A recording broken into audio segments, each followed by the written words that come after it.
Welcome to another episode of Drunk Guys on Chick Flicks, the podcast that's been waiting for that New Year's kiss all year long. Ew, gross. Ew. I'm your host, Matt, and with me, as always, is your co-host, Garrett. I'm Garrett. Garrett, what are we watching this week? Oh, dude. We tossed it around and we thought about it like at length, as far as what we were going to watch for the New Year's Eve movie. We were like, what movie could we possibly do that would be thematically on point and also include New Year's Eve and be within the genre? And It's New Year's Eve. We're watching New Year's Eve. Fuck yeah. Yeah, that's it. It's a 2011 movie. 2011 movie. Sorry, not for MD to be. It's still on the newer end of movies we've watched. Sure. Yeah, I would agree. Yeah. So 2011, directed by Gary Marshall, who's directed Pretty Woman, Princess Diaries, Runaway Bride, Valentine's Day, Mother's Day. Also written by Catherine Fugale, who wrote Valentine's Day, The Prince and Me 1 and 2, and not much else. Haven't seen The Prince and Me. Haven't seen Valentine's Day, but it's coming up probably. Not probably. It's coming up in exactly 1 month. Like 6 weeks. 6 weeks. 6 weeks. 6 weeks. But the director also directed Pretty Woman, which is our number one, That's what I our said. first episode. That's great. First Fucking episode awesome. ever. First episode ever. Cool beans. Cool beans. Cool beans. Cool beans. It stars, and let's go alphabetically, Halle Berry, Jessica Biel, John Bon Jovi, Abigail Breslin, Ludacris, Robert De Niro, Josh Duhamel, Zac Efron, Hector Elizondo, Katherine Heigl, Ashton Kutcher, Seth Meyers, Leah Michele, Sarah Jessica Parker, Michelle Pfeiffer, Till Schweiger, I don't know who that is, Jake T. Austin, Hilary Swank, Sofia Vergara. That's those are the top billed ones. There are more. So many more people. There are more, I think, right? So many I more. looked at the IMDb for this before we like in anticipation of us watching this. Of course. And it goes on. And on and on and on. So I can't wait to see like what the interplay is between these characters, but also like what the fuck? Like I told a friend that we were doing this movie, and they're like, "Oh, it's just a bad Love Actually," and I was like, "I've never seen it, so I can't." Like, we just watched Love Actually, so I'm curious to see what he meant by that. I'm so excited for it. Oh my God! Thank you, God, that we're watching this movie. So yeah, I don't know. I'm pretty excited. I mean, this is a star-studded movie, and I know that this is coming off the back of like. This is the second of the holiday movies. It was Valentine's Day first, and then this, and then Mother's Day after that. And they're all Like just... in terms of when they were made. When they were made, yeah. Not in terms of when we're doing them. No, of course. Okay. I mean, that doesn't make any sense, because we've done none of those other movies yet. But we've done, I'm just saying, like, we've done several holiday movies already. Oh, no. I just meant like the Gary Marshall holiday movies. Oh, okay. Did I say Gary Marshall? Is that right? Yeah, that's director, yep. Yeah, okay. There wasn't a whole lot of trivia, so I'm not even going to touch on it. Okay. The only thing that stuck out to me was that Halle Berry was supposed to play one of the other roles that I think Katherine Heigl's role, and because of personal reasons, like had to drop out, and then later like resolved her personal reasons and wanted to come back, and they were like, "Hey, like we'll get a different role for you," which is nice. I mean, They must have really wanted Halle Berry. Listen, like if they're willing to just like write a role in. Who doesn't want? I don't know what Storm? I'm wondering what that's going to look like. Who doesn't want? Sure. Aurora Monroe in their movie. Whatever. Sure. Or I think that might be her real name in the X-Men. I don't know. Who would know? It's whatever. Nerds. Interesting. Like seriously, like if they like wanted her that badly, like it'll be interesting to see like what role she plays. Role they wrote in for her, right? Like they were like they manufactured something else, or that they just stuck her in a smaller role. Like the role might have been there before. She's still a role from Catherine Hahn. How dare and she? I'm mad. This movie is immediately garbage to me. Whatever Halle Berry role, we're gonna watch it, assuming it should have been Catherine Hahn. Okay. Deal. We'll see what happens. Okay. Yeah.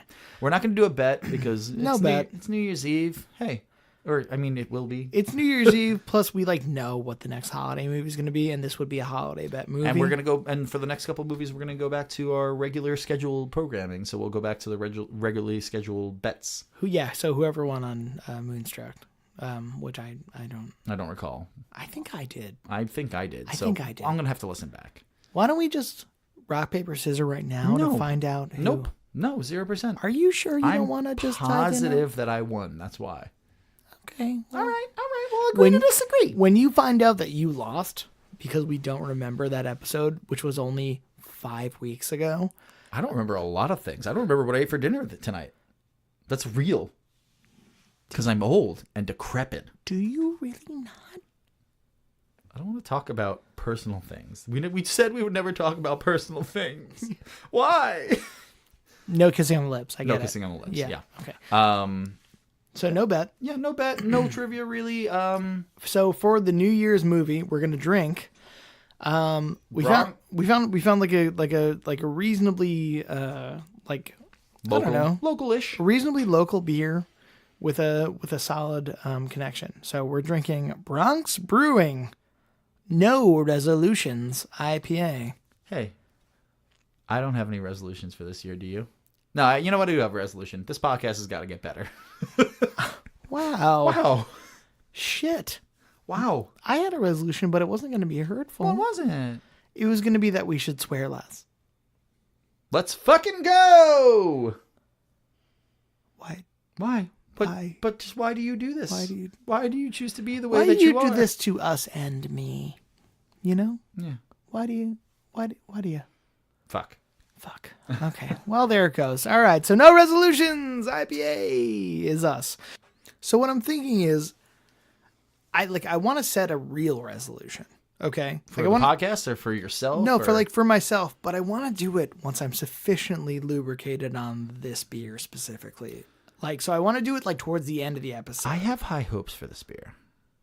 Do you? Well, I like IPAs. IPAs like are kind IPAs. of they're my wheelhouse. It's also it's a 7.2. It's a little bit higher for a single IPA. Sure. It's I'm at the very least I'm going to be buzz. Even though it's local, I've never had a Bronx Brewery beer ever. I had one other time, and it's because Fairway carries their beer, and I don't remember what I had from them. I don't know what Fairway is. Oh, it's a regional supermarket.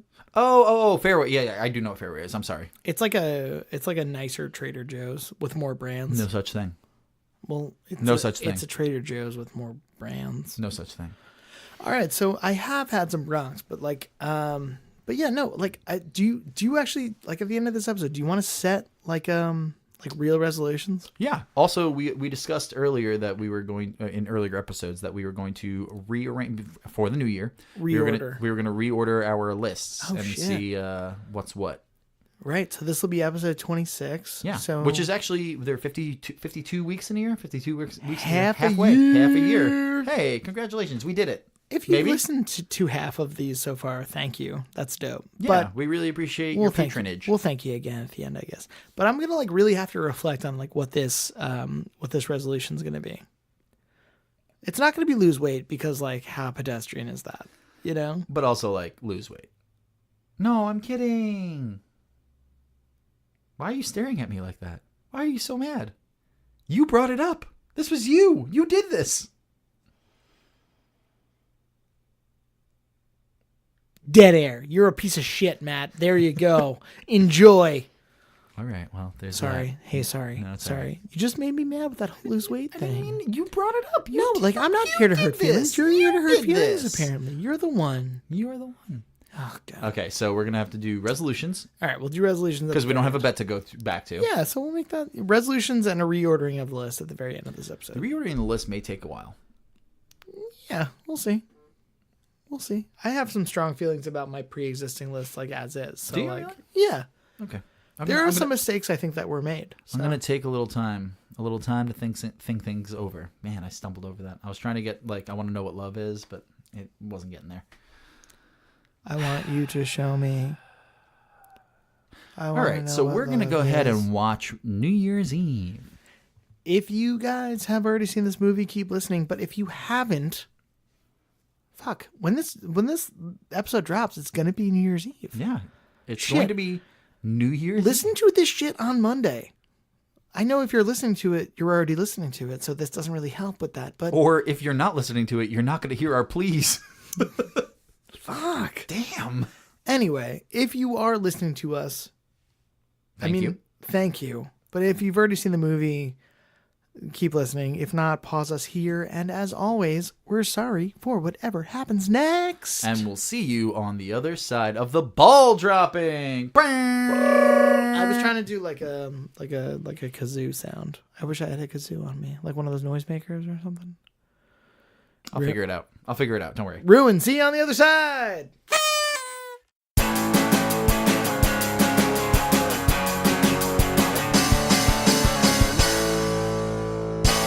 And we're back. Hey, we're back. Okay. All right. Well, we did that. We watched this. Hey, stop. Wait, one beat. One beat. One Ready? beat. Ready? Happy New Year, Matt. Happy New Year, Garrett. It's not actually a New Year, though. But, like, it felt like it from watching the movie. Yeah, I guess. You know, it felt like it was right there in Timey Square. Old Time Square. It's not called that. Old Time Fuck. A rhombus. Okay. Rectangle. So this movie, so this was a movie. I will say, and I said it earlier, that my friend was like, "Oh, this is kind of like a shitty Love Actually." He was right. That's what it was. Oh, dead on. Oh, so weirdly right. Dead on. This one was a little bit hard to get through, so I don't know about Matt, but Dad drank a little bit more than he normally would. Yeah, I mean, so let's broad stroke. Sure. Hey, let's just stroke it out broadly. You know. So, how'd you feel about it broadly? Okay, so here's the thing. I'm aware that this is a bad movie. Like, okay, I mean okay. This is how I feel about it. I'm aware that it's a bad movie, and I did not care for it. That being said, it made me feel feelings at certain points, and it may not rank as low as I thought it would in my list. I'm gonna say the same. It was, I did not love it. No, Even a little bit. but it still might make top half. No, it might be dead middle. Okay, it'll probably be in the middle for me, but we'll get to it. I liked it enough. But I would say my general comments would probably mirror yours. Like, it was ham-fisted as fuck. There was a lot that just seemed like really, really shoved in And there there for were no reason. Bunch of storylines that you, even by the end, by like the climax or the resolution of like those storylines, you still just didn't give a shit. I really couldn't care. But I agree. I It made kinda me liked feel it. feelings. There It were made par- me feel feelings. There was actual parts where I actually welled up tears. I was just like, oh, wow. Oh, God. I did not, but I respect your position in doing so. I respect you being a fucking baby. Thanks. Thank you for recognizing. I didn't have to say it. Like, you said it for me so that I didn't have to call you a baby. It's okay. Because my New Year's resolution is going to be, nope, gotta wait for the end. Okay, so let's hit the beer real quick. Bronx Brewing No Resolutions IPA. How'd you feel? I gotta tell you, I did not love it. I didn't like the first one, but by the third one, I did. I was into it. Well, so here's the thing. We got a bunch of them. Yeah. And when we get a bunch of things, if it's complete... Are you okay? Are you done? When we get a bunch of things, I generally will try and power through. You're right. The first one and a half, I was like, I still don't love this. But I kept drinking them. Like some of those holiday beers that we had earlier, I just stopped drinking because I was like, I can't deal with this anymore. Yeah. This I kept drinking, and you know what? It did get better. It's bitter. It's bitter. It's Yeah. 7.2 ABV though, which Right. so it's a little boozy. It'll get you there, but It's not just bitter though. IPAs are bitter. They're hoppy and they're bitter. It just doesn't have a flavor profile to it. It's just bitter. yeah, it is just bitter. But I think my mouth just got used to it by the third one, and It had a great mouthfeel. oh, delightful mouth. No. Intriguing specific gravity. However, the mouthfeel left something To be desired. So, I like the can. The can's cool. It's got an old timey boombox on it. A boom box? A boop box. What's a boop I said box? boop. Either I way, said boop. what I want to know. little I want to boop. know what love is. A little boop box. Boop. Okay. I didn't hate the beer. I'd give it a 6 or a 7 out of 10. I think if I was going to rank it, we don't really rank beers like that, but I think I'd give it a passing grade. I would give it a thumbs to the middle. Well, we're doing different scales. If here, you so. were Caesar in the Coliseum deciding whether someone should live or die, it would be one of those guys where I just kind of shook it in the middle, and they would be like, I don't know. You would leave them for in limbo. Yeah. Everyone would feel indifferent. He'd have to fight again next week. Okay. Yeah. Everyone leaves disappointed. Yeah. If Matt's the judge. What else is new? You know what I love? Hey, Doesn't everyone? Hey, Matt's rating of Bronx Brewing's No Resolution IPA. Everyone's Everyone leaves disappointed. I think that's fucking great. Oh Grape. my god. Grape. Oh my god. Scale of 1 to 10. I don't know about numbers, but everyone leaves disappointed. Fuck, that's so good. All right. So it was fine. Do you want to do 3 sentences or you want to do soundtrack first? Let's do 3 sentences, then soundtrack. Okay. Ready, Matt? Go! Okay. About 18 different stories happen at the same time. 1 sentence. None of them are particularly engaging, except for maybe 2. And they spend way too little time on them, too. All of them come to a climax, some with surprising endings, which I will admit to enjoying this, the swerves. But in the end, Matt was left disappointed. Matt was left disappointed. 3 sentences. All right, you ready? Yeah. All right.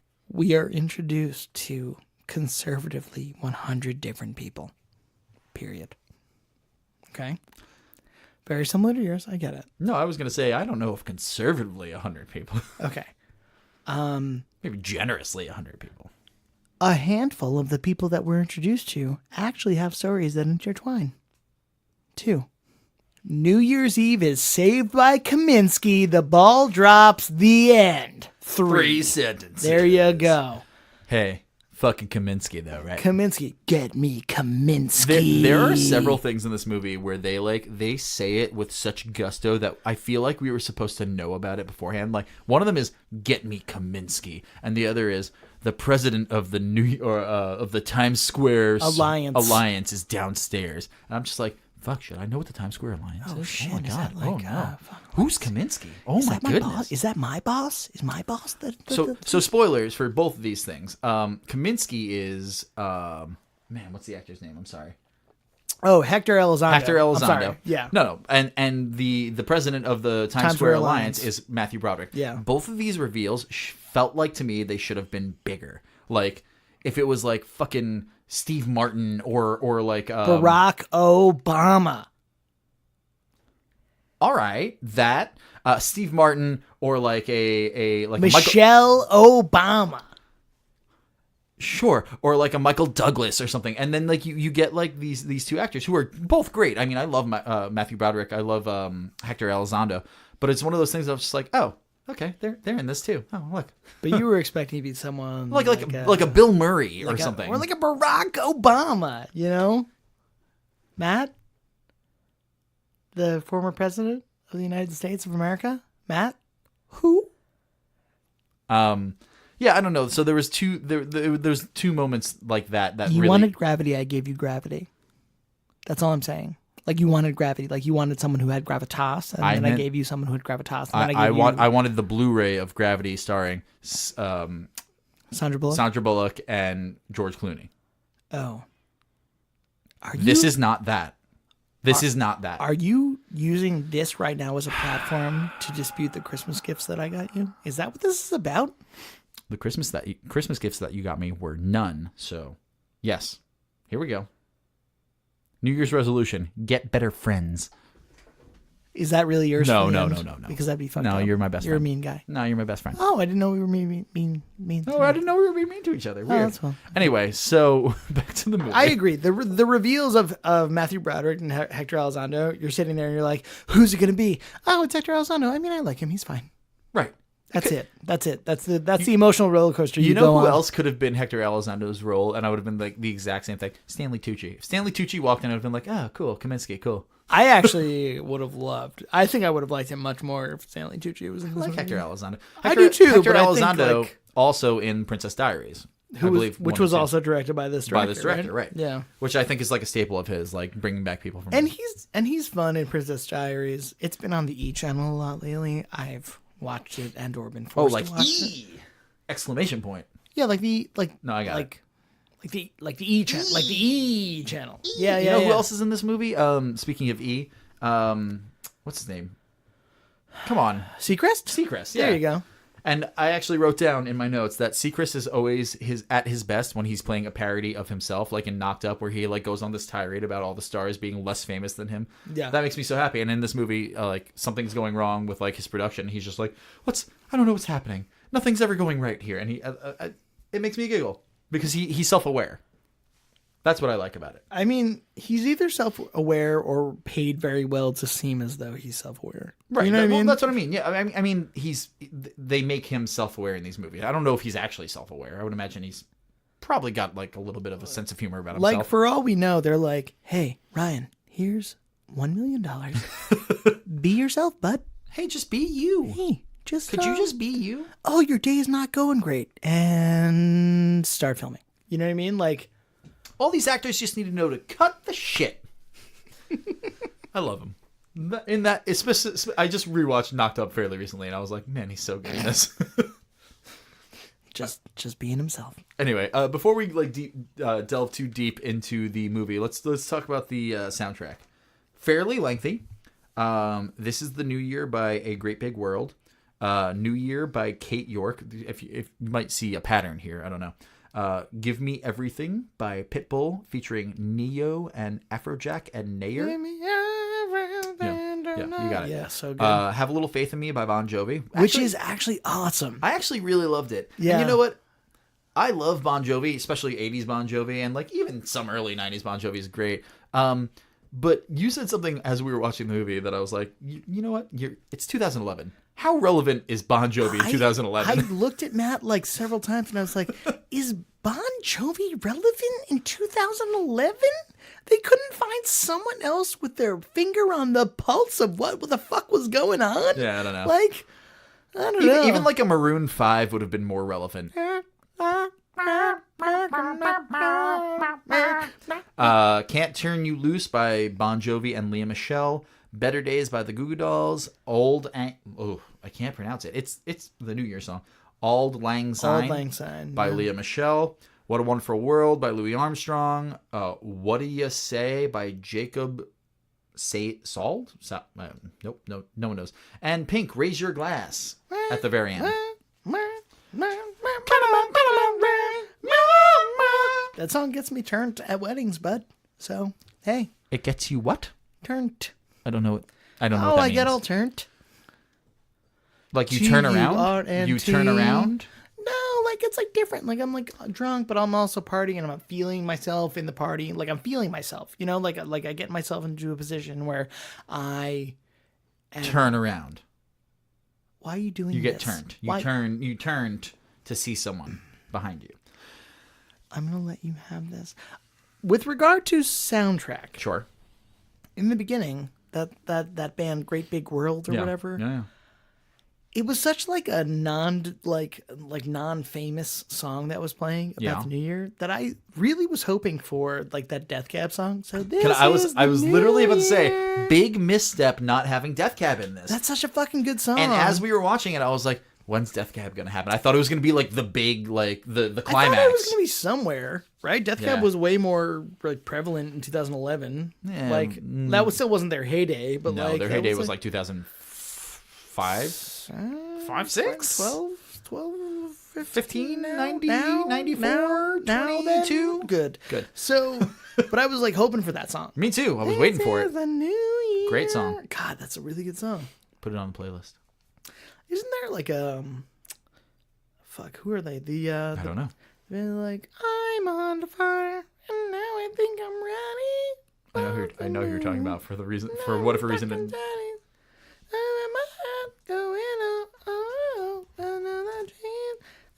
Are you just gonna let me sing this whole fucking song? I'm trying to find it, man. Please keep going. Motion City Soundtrack. Motion City Soundtrack. That's what it is. Hurry up, like, was that 30 seconds of me just? You know what the number one thing about like people tell me about this podcast is? Garrett likes to sing a lot, and you know what? I like to like let the people get what they want. Give the people what they want. I'm a peacock, Matt. You gotta let me fly. Peacocks can't fly. I'm like a regal penguin, dude. You gotta let me just fucking spread my wings and just fucking. Still wrong. Ostriches, not okay. Not them either. Can't believe you just cut me off on. Yeah, I knew you were gonna go to ostriches next. How dare you cut me off at the pass? God damn it. Okay, let's talk about the movie. We haven't talked about the movie like almost at all. A little bit. So this movie is it posits a world where everyone is the worst version of themselves. And no. New Year's Eve is magic. No, this movie, I honestly, here's why this movie's gonna be hard to talk about. Because there's so many fucking people. There are, like, aside from how many actors and actresses are in this movie, right? Like, because there are a ton of cameos and there are a ton of, like, small storylines, there are too many storylines. Like, there are easily, 6 or 7? It's fine. There are easily 6 or 7 storylines going. And some of them cross over. Some of them cross over. Some of them, like, don't even begin till, like, the second half of the movie. Wait. Let's talk about the ones that have no consequence whatsoever in the entire movie. Okay, go ahead. The babies. The birthing. Okay. The births. So the Sarah Paulson and her husband, whose name I can't remember. No. And then the Seth Meyers and Jessica Biel storyline, storyline. right? It's the 4 of them. It's 2 couples. They're going to have their baby in the same hospital, like, supposedly around New Year's. And The hospital is going to give $25,000 to whoever has the baby closest to the new year.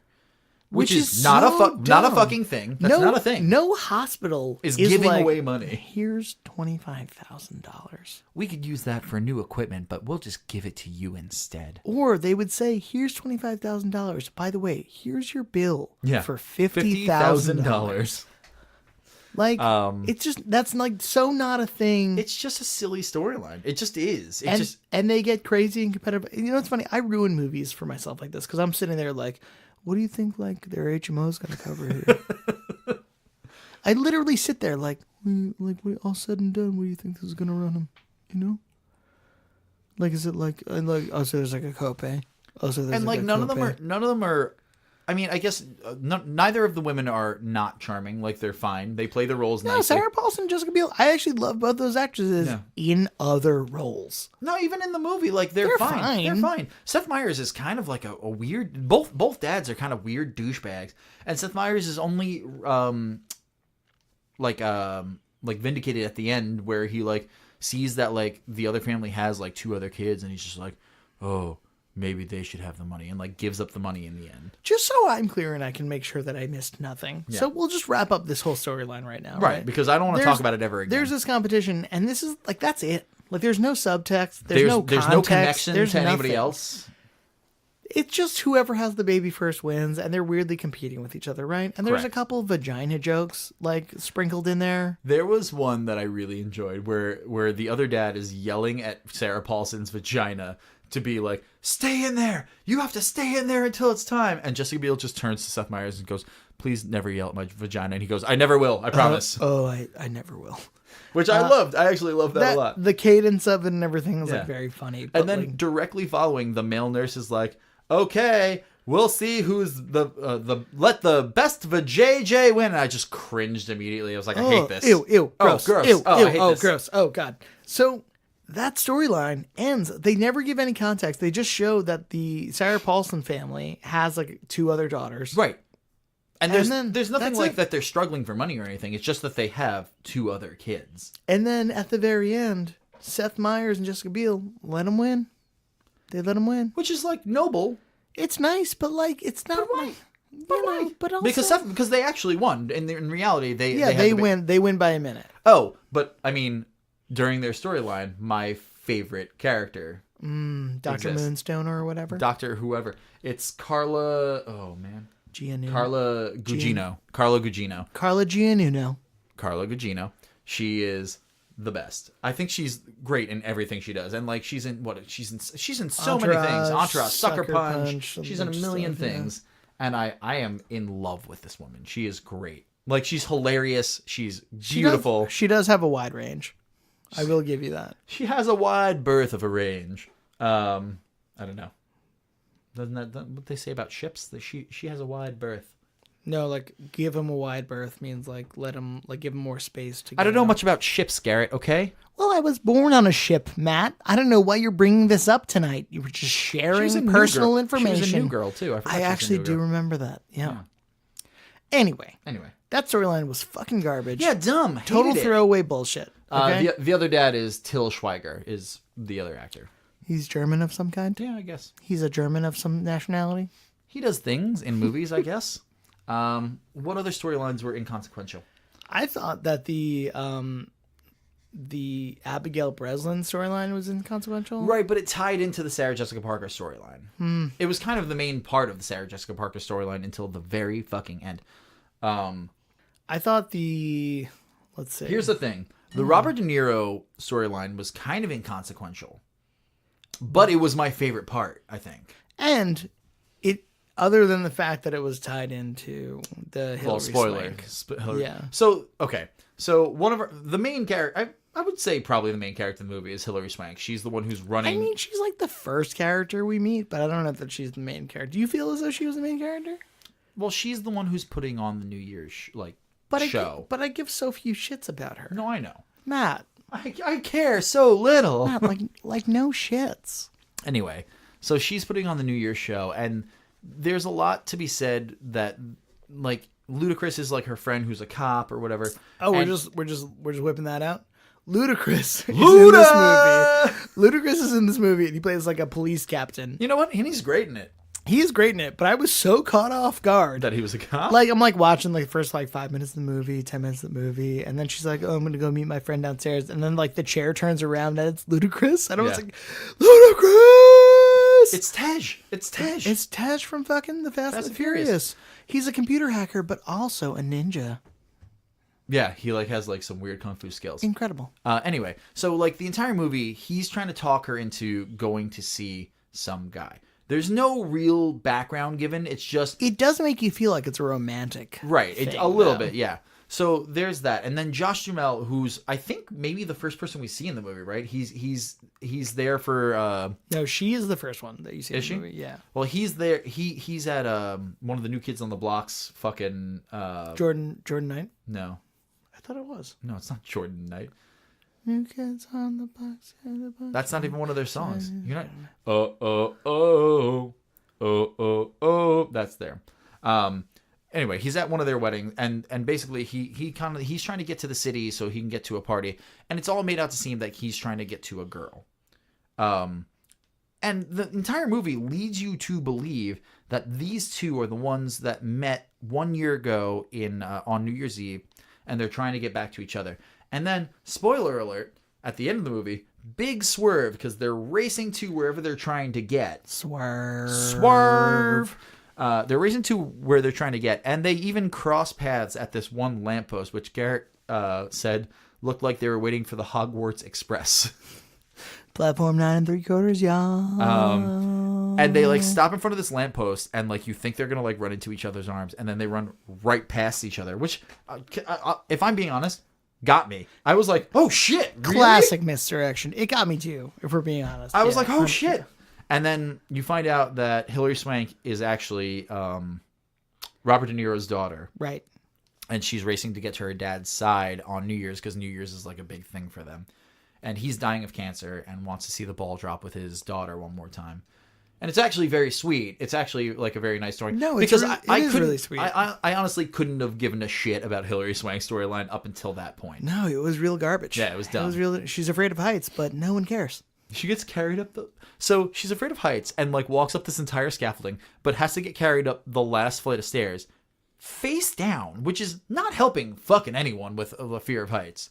And then she gets carried up to the platform and just walks around the platform freely. That's not how a fear of heights works. Sorry. Anyway, so she gets to her dad, which is Robert De Niro, and she takes him to see the ball drop one last time. And Josh Duhamel is actually racing to meet Sarah Jessica Parker. Thank you. Sorry, I blanked for a second. SJP, dude. SJP. Come on. Oh, man. And they met 1 year prior, and she said things were complicated, and if you're serious about us, we'll meet 1 year from today, which is not a fucking thing. Well, there was a note which I wrote. Of course, there fucking was. Right. She wrote him a note that was like, "If you want to meet me again, meet me 1 year from today." So spoilers, they meet 1 year from today, even though the restaurant that she told him to meet him at was closed. He like waits outside, and they meet. Great. That's the close of those two storylines. Did you say grape? Grape. Great. I guess we can like go off of Sarah Jessica Parker. So Sarah Jessica Parker's brother in this movie is Zac Efron, who is a bike messenger And I wrote down... And he's roommates with Ashton Kutcher. Well, we'll get to Ashton Kutcher, but we'll like stay on... These are the connections. No, I'm saying... This is the tree. This is why this movie is problematic, because it's like, just describe the tree. Hey, draw a Venn diagram of where everyone's stories and shit lie. I wrote down, wait, Efron and Sarah Jessica Parker are siblings? In what world? 22-year age difference. 22? Like, 22. Oh, shit. Like, doable, but still, like, vast age difference. You know what's funny? I separately wrote down Sarah Jessica Parker and Zac Efron are siblings. Adoption? Question mark. Was it a step sibling? Question mark. Alternate reality? Question mark. In what world? In what world? Yeah. So he's a bike messenger, and he's he delivers a message to Michelle Pfeiffer's character, who is like a beaten down like assistant at some record label. Right? Yeah, she looks like she's ready to quit from the second we see her, but also she's also kind of mousy and like very which is so weird that they made Michelle Pfeiffer this like really the bombshell of bombshells, like this like buttoned up sort of like mild mannered secretary, right? Hey, 2 Catwomen in this movie. I just realized. Oh wow. Halle Berry and and Michelle Pfeiffer. Matt, that's fucking hilarious. I just put that together. Holy shit, that's incredible. Hey, we just need Eartha Kitt, right? And Anne Hathaway. And oh my god, Anne Hathaway's in Valentine's Day. Oh, which is directed by the same guy. Oh my god. So, the thing about the Michelle Pfeiffer thing, like, so. Oh wait, so she goes to like get her Christmas bonus, and who's her boss? John Lithgow. And he is in this movie for literally 1 minute. For those 12 seconds. Yeah. And he's just like, oh no, you can't go on vacation. She's just like, okay, cool, I fucking quit. In the conversation she has with John Lithgow, though, she says, like, I had a near-death experience today. And it goes back to the very beginning of the movie where she almost gets hit by a cab and then falls into some garbage. She gets cartoonly pushed in some garbage. And I was thinking to myself, like... That's not a near-death experience. Like, if you've walked in a crosswalk in New York City and haven't almost gotten murdered by a cab... I've gotten hit by a cab before. That's just a thing. I got hit by a Scion TC. Does that count? I was there. You're a real piece of shit. It was at college. And you did nothing. I watched it happen. You did nothing. All right. Anyway. You were fine. I was mostly fine. All right. Anyway.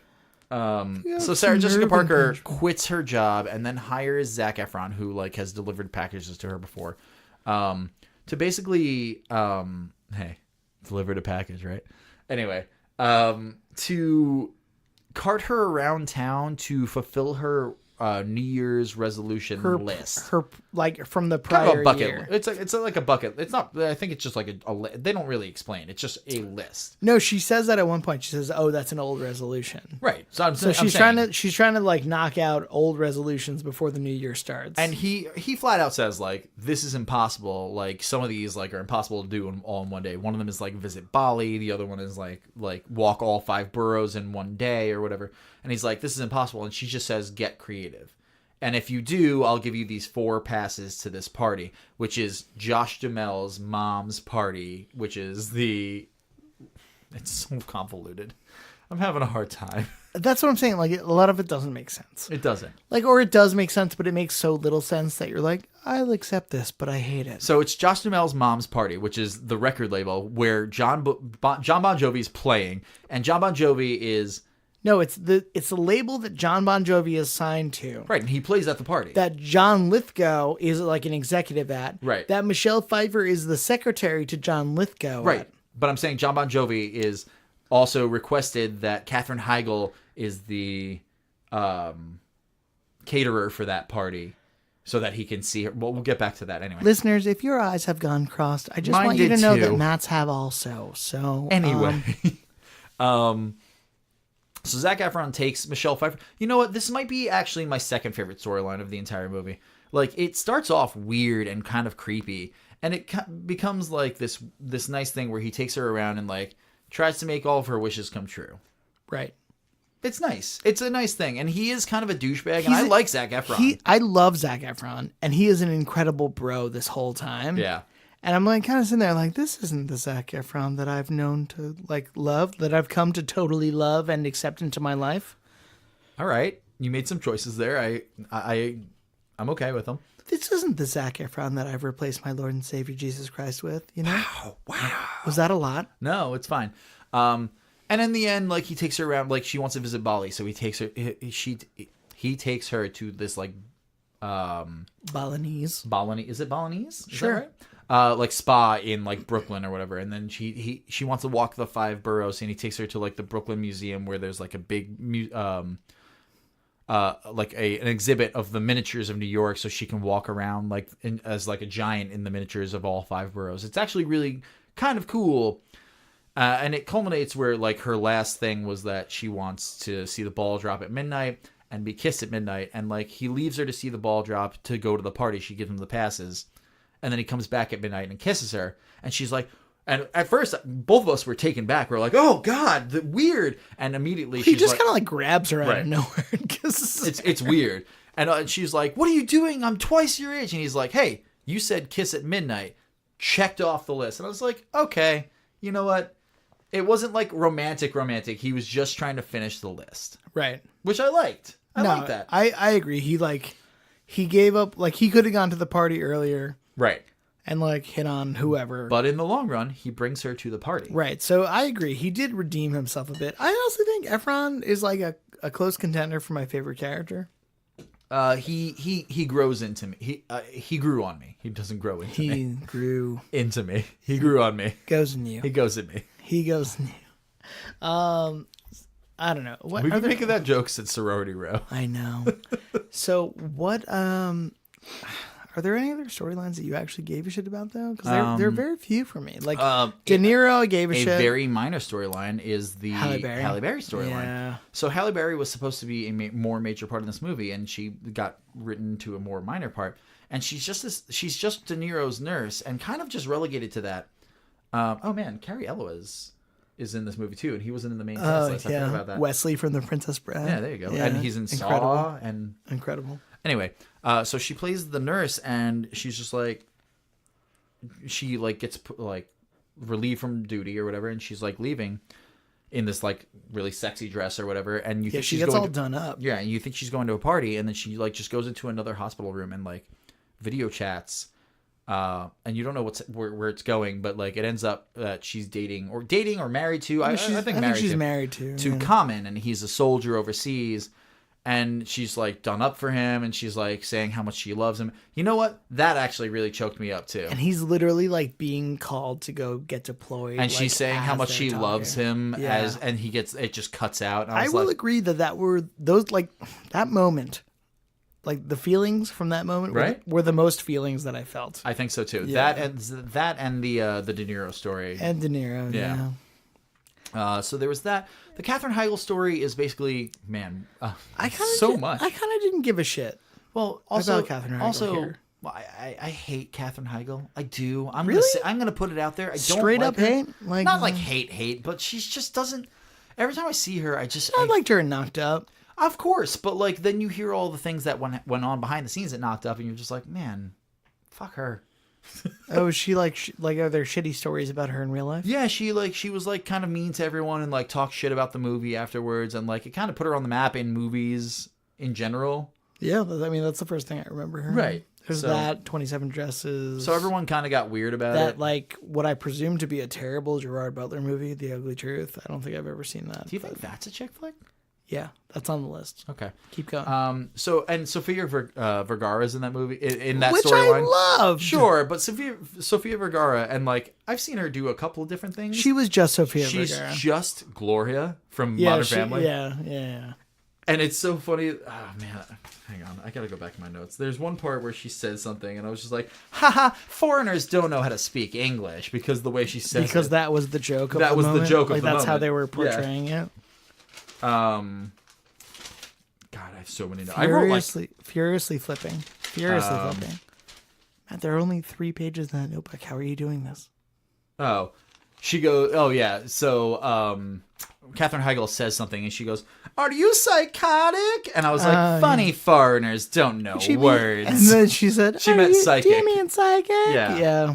Yeah. That's like pretty early on. Yeah, it's very early. So it's Katherine Heigl was dating Bon Jovi, and he proposed to her and then immediately ran out on her. And then, I don't know, there's just a reconciliation between the two, which is great. It's fine. It's fine. I don't dislike it, but it's just there. Here's my issue with this. Like, my biggest issue with the Katherine Heigl and Bon Jovi storyline, okay? Yeah. Bon Jovi's in the movie, okay? John Bon Jovi. John Bon Jovi is in the movie. Bon Jovi. And he plays a famous musician, okay? He could have just played Bon Jovi.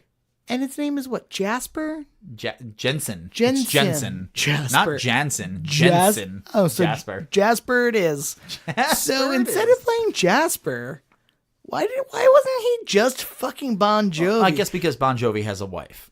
But like Bon Jovi's the type of guy you see in a movie and you're like, oh, it's Bon Jovi. It's fucking Bon Jovi. Like, you're not thinking of like, oh, what character is Bon Jovi playing? You're like, oh, it's fucking Bon Jovi. Yeah. Check out that Bon Jovi over there. Check out that Bon Jovi up in there. Like, that was the biggest thing in my head the whole time. I was like, why isn't he just Bon Jovi? Oh, so Bon Jovi, we can go to Lea Michele, who is Bon Jovi's backup singer, who lives in the same building as Ashton Kutcher, who is Zac Efron. And Zac Efron, well, are they roommates? They're roommates. Oh, I didn't know they were roommates and best friends. I knew they were best friends, but he lives in the same. She lives in the same building as Ashton Kutcher. And they're both Ashton Kutcher's a weird hermit who like doesn't like New Year's Eve, and like tears down all the what, like the decorations. Yeah, all the decorations of the hallway. Do they ever explain why he is this way? It's because he's a hipster. He's a comic book artist, and he just doesn't like New Year's Eve because he doesn't think that it like there's magic to it or whatever. I think that's it. I don't really. He's the opposite of the narration in the first 12 seconds of the movie. Okay, cool. Is that Hilary Swank narrating in the beginning? Yes, and it's Josh Duhamel narrating at the end. Okay. So they get stuck in the elevator together, and he thinks that she's some groupie for Jensen, but she's really the backup singer. And there's this weird little love story that concocts. It's fine. It's just also there. It's the episode of Friends where Chandler's stuck in the ATM vestibule with Jill Goodegger. Like the Jill Goodegger. Victoria's Secret. Jill Goodacre. Yeah. Jill Goodacre.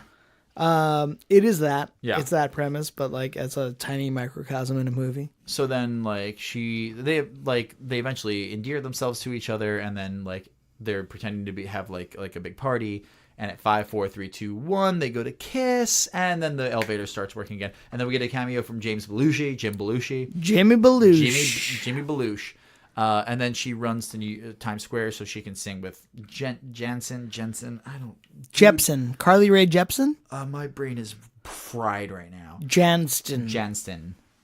And then he leaves to go see Katherine Heigl because his music career doesn't mean as much to him as she does. And I forgot her name. I literally was just talking about her. I forgot her name. Lea Michele. Lea Michele sings Auld Lang Syne, which like puts her on the map, I suppose. And they all end up at the same party at the end. Did I miss a storyline? I feel like I missed a storyline. The Abigail Breslin one was kind of on the side. I did think that... Oh, Sarah Jessica Parker. I mean, well, hers is basically the same as Josh Duhamel. Right. So Abigail Breslin wants to kiss some guy at midnight. And it's like, they're 15? They're teenagers. Yeah, they're children. Right. I actually wrote down, like, what is this children's story that happens with the children? So she wants to kiss some kid at midnight, and she sneaks out of her parents' house. And one of the things that I love in movies and television is that when a kid sneaks out of out of their house or whatever reason they leave the window open, that's not a thing. You always close the window behind you. If you want to cover your tracks, you always close the window behind you. Not that your parents aren't going to notice right away that you're gone, but whatever. So she sneaks out of the house and sneaks back into the city so she can hang out with her friends and kiss this kid at midnight.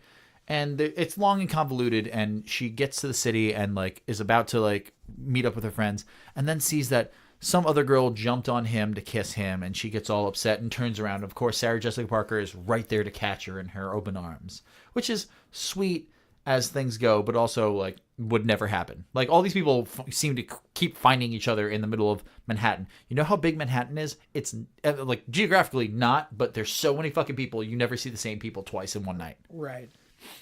No, I thought that was really weird too. Yeah. Like I also like ultimately found that story kind of inconsequential, other than the fact that it fit into the Sarah Jessica Parker storyline. Oh, you know who else I liked in this movie? Piper's mom. which is never given a name, but she's one of the other girls in the group, mom, who just kind of keeps popping up in the background and like creepily staring at the kids from like behind corners and stuff. And I was just like, oh, she's weird. I like her. Yeah. I don't know. You know, it was a weird thing for me. I don't. Learning that was Abigail Breslin. Oh, yeah, sure. I get that. Because, like, the only other thing that I, like, remember her from... So, she's in 2 things as far as I know, which are... Zombieland. Oh, she's in Zombieland? I thought that was one of them, yeah. Is she? Yeah, she's Emma Stone's little sister in that movie. So, I know her from Little Miss Sunshine, Of course, obviously. Of course. Where she's like a little girl, and she is fucking great in that movie. Of course. That movie is great. awesome, Amazing. and that character is great, and she's great as that character. Great Kinnear. And then that shitty Fox show, Scream Queens, I don't even know that show. she was on that. I don't know what that is. And she looks a lot like she did when she was a kid in 2006, I think, when Little Miss Sunshine came out. Okay. But in this movie, I like every time she was on screen, I was like, who is this person? Like, I had no idea that was. I don't know who this is. It was just weird. I didn't recognize her. It was like the pairing of her and Sarah Jessica Parker as mother and daughter, I liked. yeah, believable. You said that out loud a couple times. You were like, I buy it. I buy it. I buy it. I buy it. I like that. I like when they do that. Or like in 13 Going on 30 when they find like someone who actually looks like Jennifer Garner. Oh man, I like things like that. The girl they used to play the girl version of Jennifer Garner. Was spot on. Might be her cousin or something. Yeah, right. Like, exactly. There's no way that they're not familial related. Do you have any I feel like we covered all like the plot lines that we gave a shit Did we about. miss any of them? Did we miss any of the plot lines? I don't know. You got De Niro. You got Halle Berry. You got Swank. You got Sarah Jessica Parker. You got Josh Duhamel. You got Abigail Breslin. You got Efron. You got what? I know. I was remembering early in the Josh Duhamel storyline. I forget the actor's name. He's in so many things. God, I can't remember his name off the top of my head. But he's talking to Josh Duhamel, and he's like, oh, yeah, what are your New Year's plans? And he goes, me and my girl are going to crush a 12-pack and watch porn. And honestly, I died laughing at that. That might have been the funniest line in the movie, to be honest. Like, the tow truck driver is there. He's like, I got big plans later. Oh, yeah? What are your big plans? Me and my girl are going to crush a 12-pack and watch porn. It got me. I fucking laughed. Oh, Larry Miller. That's the actor's name. That guy's in, like, everything. He's in everything. Yeah. Hang on. Going through my notes. Here's Stranger. Oh, Josh Duhamel cuddling with the kids. That was a weird thing. The other kid at like the ball dropping who was like, I can't find my mom. And she's like, I'm back here. And then they just crowd surf the kid back to her. It's like, hey, everyone touch my kid.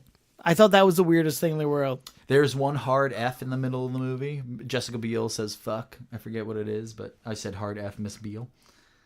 The Swerve. Alyssa Milano cameos for literally 4 fucking seconds. Oh, yeah, she's a nurse. She's a nurse, and she's just like, hey, you look really good. Hey, where's Mr. going? And then she literally disappears from the screen. That's it. I wrote Kaminsky is weird. Yeah, I said, who the fuck is Kaminsky and why do we care? We love that Hector Elizondo is Kaminsky. I wrote a bunch of stuff as weird. I wrote Josh Duhamel cuddling with other people's kids. It's weird.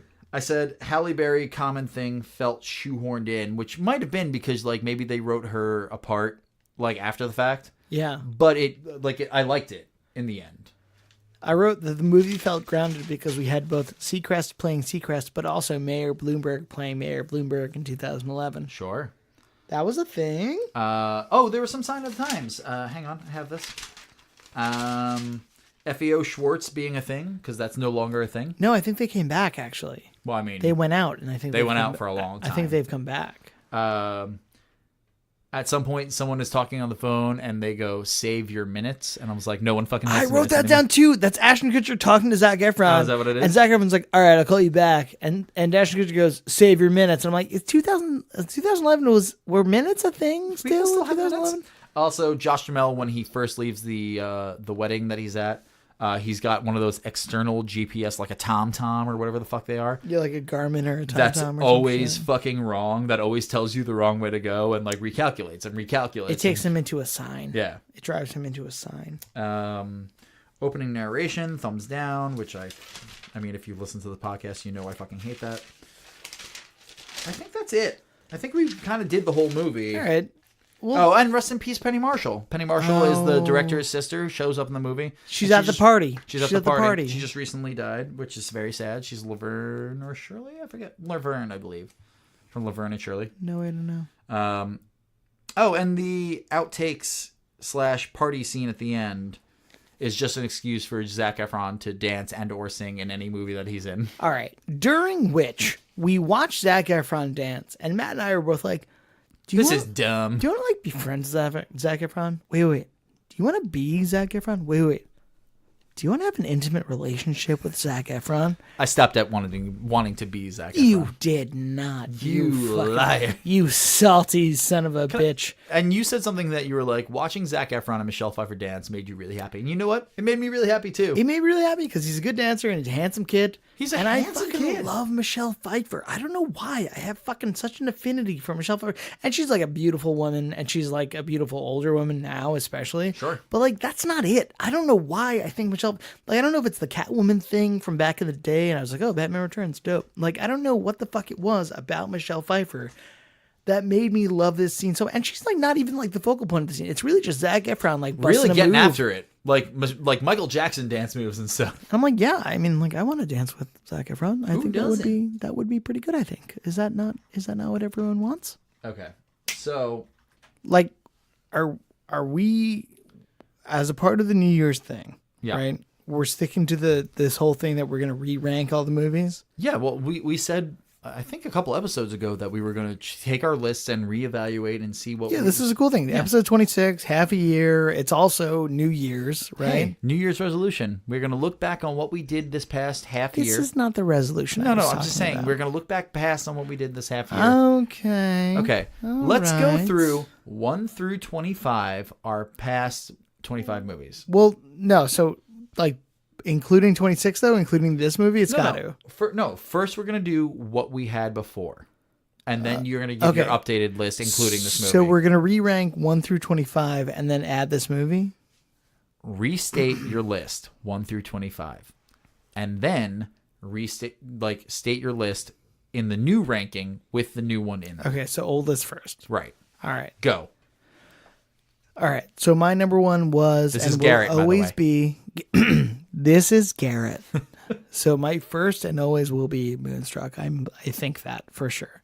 So Moonstruck, While You Were Sleeping, Love Actually, Devil Wears Prada, Pretty Woman, Legally Blonde, Love Potion Number 9, Clueless, The Other Woman, Just Friends, You've Got Mail, 13 Going on 30, Pretty in Pink, The Holiday, A Bad Mom's Christmas, Never Been Kissed, Enchanted, She's the Man, The Sweetest Thing, Spice World, Crossroads, Blue Crush, What Women Want, Sorority Row, and it rounds out with a solid Made in Manhattan at number 25. Okay, so we've reevaluated. You've added the new one in, and your new evaluation going into the new year 2019, how do you rank them?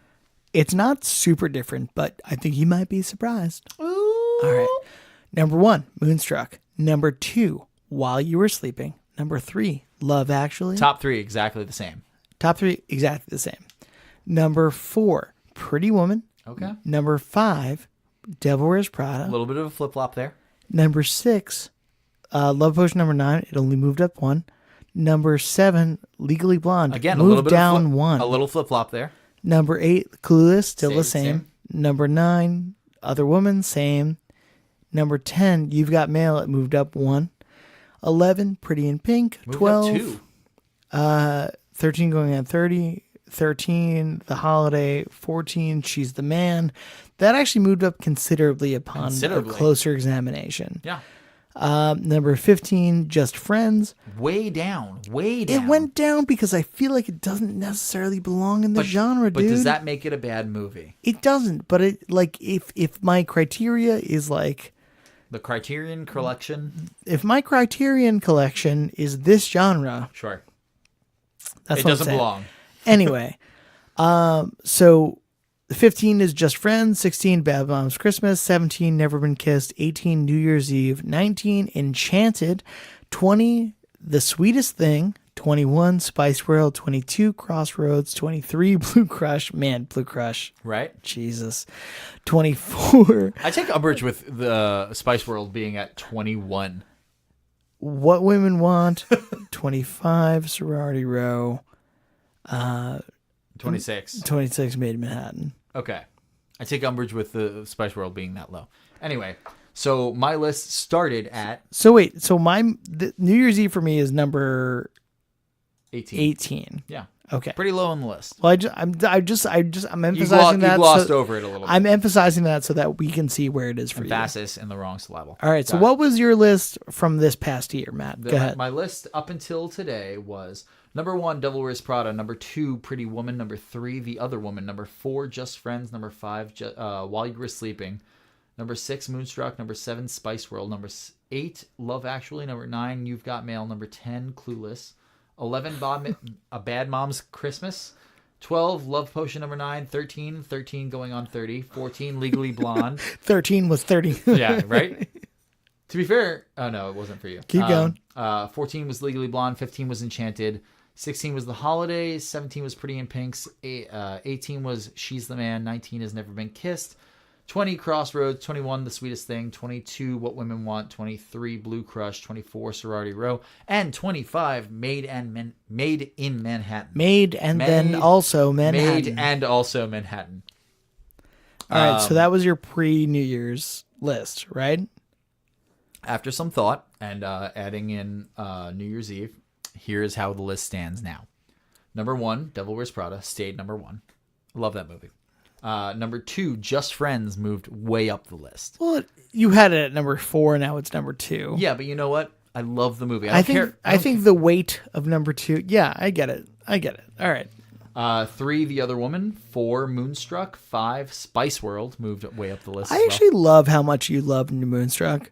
I like Moonstruck. It makes me really happy because that's such a fucking favorite of mine. You know what? But I love Spice World too. I know. I love it. Wait, so Moonstruck number 4. Spice World number 5. That moved up 2 notches? Spice World moved up from 7 to 5. Yeah. Okay. 6 is Pretty Woman. 7 is While You Were Sleeping. 8 is Love Actually. 9 is 13 going on 30. 10 is You've Got Mail. 11 is Clueless. 12 is A Bad Mom's Christmas. 13 is New Year's Eve. 14 is Love Potion number 9. 15 is Legally Blonde. 16 is The Holiday. 17 is She's the Man. 18 is Pretty in Pink. Pretty on Pink and Made and also Manhattan. 17 is She's the Man. 18 is Pretty in Pink. 19 is Enchanted. 20 is Never Been Kissed. 21 is Crossroads. 22 is What Women Want. 23 is Blue Crush. 24 is Sorority Row. 25 is The Sweetest Thing. And 26 is Made in Manhattan. Did I say New Year's Eve? Did I feel like I blew right by it? I mean, you said 26, so... 13 is New Year's Eve. Wow, so this is like in the middle of your list? You know what? Again, it's actually about the same for me. It's actually like probably... no, actually, it's past the middle for me. I didn't like it as a movie, but it made me feel things, which is a huge criteria for me. So Love Potion number 9 goes down 2 spots? Yeah. Shit, dude. It wasn't that great of a movie. Like, reflecting back on it, I was just like, it didn't make an impression on me. It didn't make you cry like Halle Berry talking to Common? No. Halle Berry talking to Common made me, like, well up in tears. And I was like, oh, man, this is what other people have to go through. Not me, but other people. Not me, though. Cool. Cool. Should we look at what Roddy Tomatoes said about this movie? I would love to see what Roddy Tomatoes thought of this, especially considering that... Wait, so if you go back to the list for 1 second, like, I had this at number 18, and this is what for you? This is number 13 for you? 13 for me, yeah. So this is smack dab in the middle. Literally dead middle. Okay, so this is like below average for my list. Sure. Okay, so what does Rotten Tomatoes have to say? Oh, man, the tomato meter, which is the critic score. Oh, God. 7%. Oh, Jesus, God, no. That is low. Matt, this might be like the lowest tomato meter we've had. Tomatometer. Tomatillo? Different thing.